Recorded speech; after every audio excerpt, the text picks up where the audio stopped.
економската атмосфера за годината што е пред нас, 2010-та.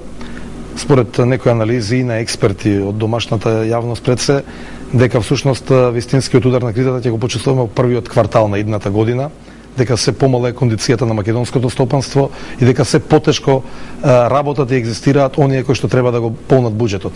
Буџетот повторно обемен, 2,5 милиарди евра, и се чувствува уште еднаш како и минатата година како страшен терет на стопанството кое што и онака е егрогирано. Зошто повторно ваков буџет?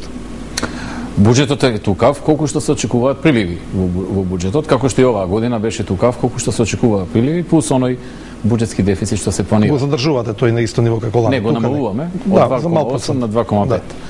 Инаку не се согласувам со вас дека, не знаме, обеме, затоа што како викаат, колку пари, толку музика, колку ќе стигнат средства, толку ќе бие буџетот. Ние не можеме вештачки да направиме помал или поголем.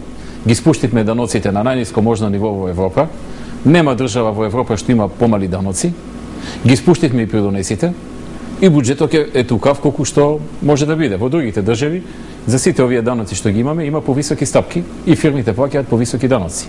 Кај нас во Македонија плаќаат најниски даноци споредено со која сакате да одберете земја во Европа, како даночен пакет. Така што, сега кај ги спуштивме даноците, што треба да направиме и да се откажеме од тие?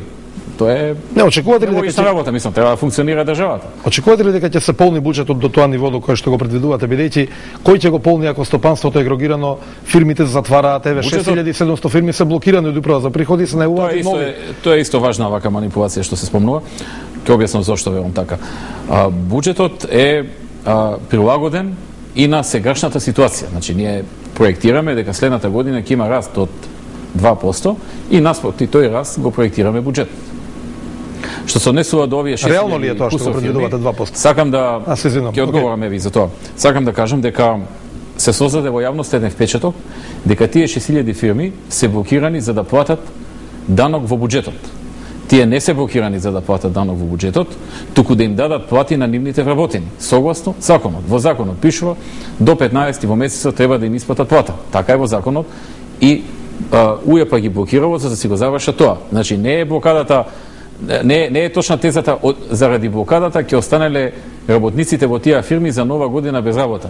Напротив, блокадата е за да им ги исплатат платите и да не останат без плати пред нова година.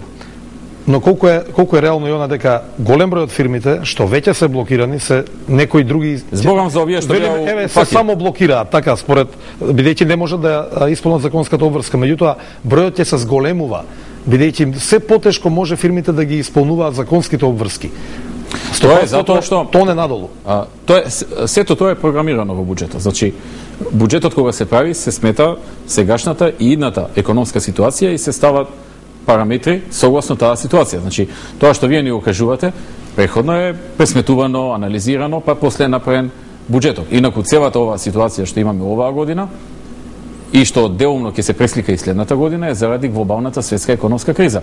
Кога немаше глобална економска светска криза, Македонија имаше највисоки во соцсвената историја стапки на економски раст.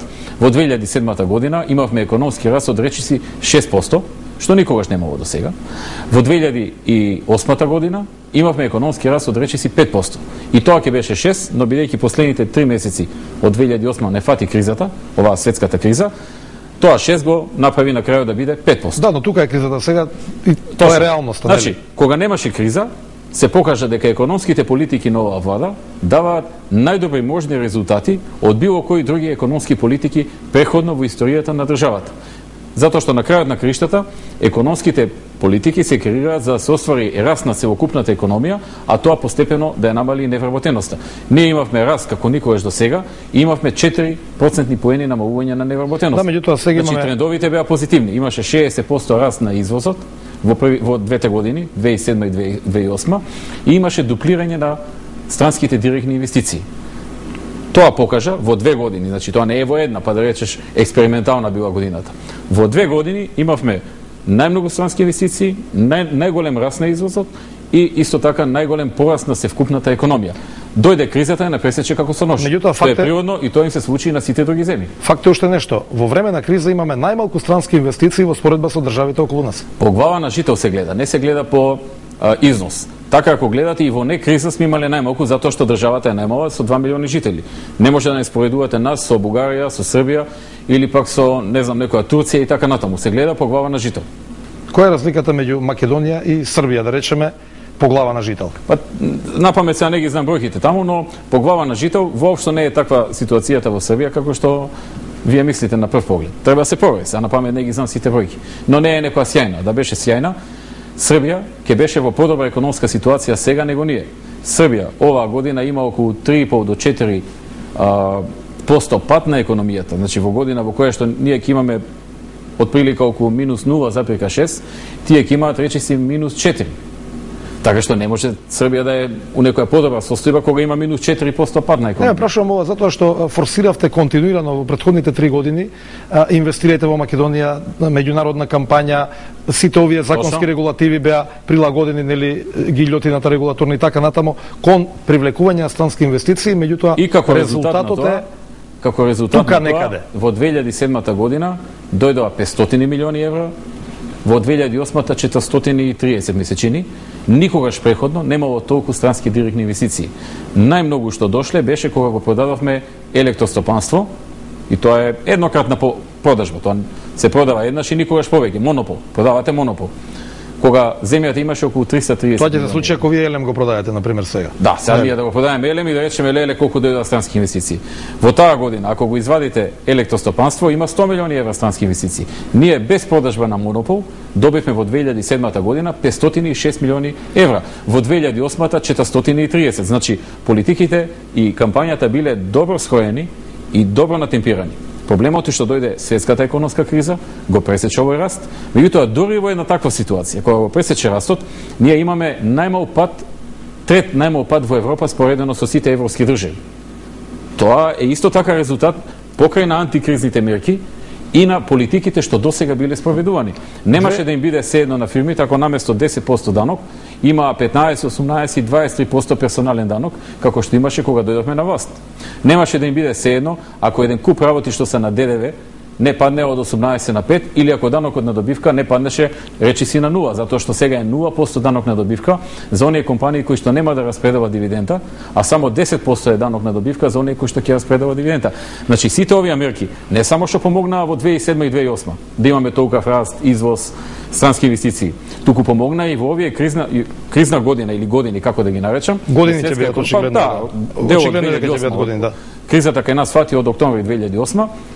Значи, така гледано, година и 3 месеци веќе, бидејќи ќе фати уште некој период, може и година се каже, но и во тие години, тие мерки што тогаш беа преземени во време кога немаше криза, му помогнаа на стопанството. Едноставно има помали трошоци. Што се оние реакции кај дел од стопанствениците кои што јавно ги презентираат, а тоа е дека всушност владата со донесување на екстремно ригорозни закони врши тортура предпријатијата и врши максимално казнената политика ја спроведува. Сега се споменуваат ХАСАП системот, особено законот за пушење, кој што се смета дека е многу поригорозен од другите држави, дека тука ќе се направи сечење на сите оние. Прво, јавноста од една страна сака да одиме кон Европската унија, а од друга страна да не спроведуваме ХАСАП, да не спроведуваме ограничување на запушењето. Значи тоа се работи што ги гледаме дека се говориме за ригорозност на законите, не за неспроведување и за недонесување. Каква е таа ригорозност? Да речеме конкретно или спроведуваат или не спроведуваат. У секоја држава тој што не спроведува, значи не го почитува законот и добива казна. Не, за законската. Инаку има една друга вака заблуда раширена, дозволете да ја кажам, дека казните што се наплаќале биле за се напуни буџетот. Морам да кажам дека казните во буџетот се 0,3% од целиот. Тоа е министерот за финансии го говори директорот на управа на јавни приходи. Тоа е една минорна ставка во буџетот и казните се за да се почитува законот и да не се доведат во неравноправна позиција тие што го почитуваат. А има ли селективно казнување? Таму ако се најде некаде